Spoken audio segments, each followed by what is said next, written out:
बात 1976 की है, जब इजराइल ने ऐसा नामुमकिन काम कर दिखाया जिसने पूरी दुनिया को उसका कायल बना दिया। आतंकियों ने इजराइल से उड़ान भरने वाले एक प्लेन को बीच रास्ते में हाईजैक कर लिया था। प्लेन पर से इजरायली लोगों के अलावा बाकी सभी पैसेंजर्स को उतार दिया गया और निशाना सिर्फ इजराइल था। तब मोसाद के साथ मिलकर इजरायली सेना ने ऑपरेशन थंडरबोल्ट चलाया और युगांडा की धरती से अपने 102 यहूदी नागरिकों को रेस्क्यू किया। इस ऑपरेशन में बेंजामिन नेतन्याहू के बड़े भाई योनातन नेतन्याहू ने अपनी जान की कुर्बानी दी थी। वह इस ऑपरेशन के हिस्सा थे और आज इजराइल में उन्हें हीरो माना जाता है।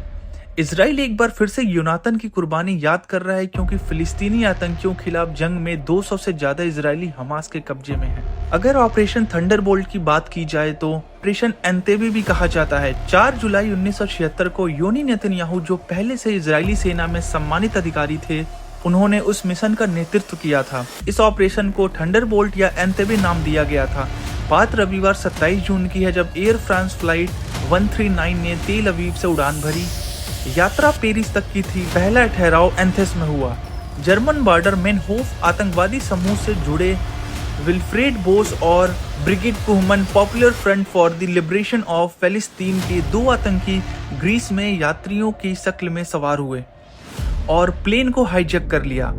इन आतंकियों ने प्लेन को लीबिया के बेनगाजी में उतारा और इसमें ईंधन भरा। आतंकी प्लेन को हाईजैक करके युगांडा ले गए और उस समय युगांडा तानाशाह ईदी अमीन के अधीन था, जो फिलिस्तीन का मजबूत समर्थक था।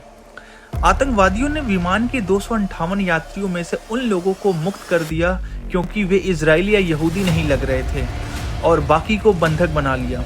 उनकी मांग इजराइल, केनिया, पश्चिमी जर्मनी और कुछ अन्य देशों की जेलों में बंद 53 आतंकवादियों की रिहाई थी।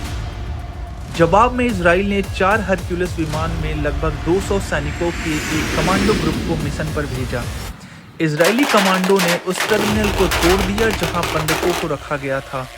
मिशन के जाबाज 102 लोगों को बचाने में कामयाब रहे और सभी आतंकवादियों और दर्जनों युगांडा के सैनिकों को मार डाला। गोलीबारी में 3 बंधकों की भी मौत हो गई थी और इस हमले के दौरान योनी नेतन्याहू भी मारे गए।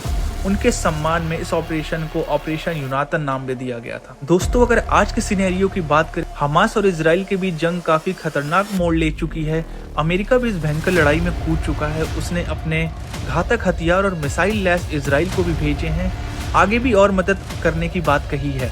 हमास और इजराइल के बीच युद्ध में कम से कम 7000 लोगों ने अपनी जान गंवा दी है।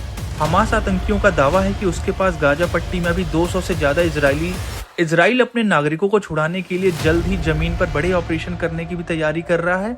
इस बीच इजराइल में प्रधानमंत्री नेतन्याहू के बड़े भाई योनातन नेतन्याहू की याद ताजा हो गई है, जब 1976 के ऑपरेशन एंतेबे में सेना ने 102 यहूदी बंधकों को बचा लिया था। दोस्तों, अगर आपको मेरी वीडियो अच्छी लगी हो तो इसे लाइक, शेयर, सब्सक्राइब जरूर करें। तब तक के लिए धन्यवाद।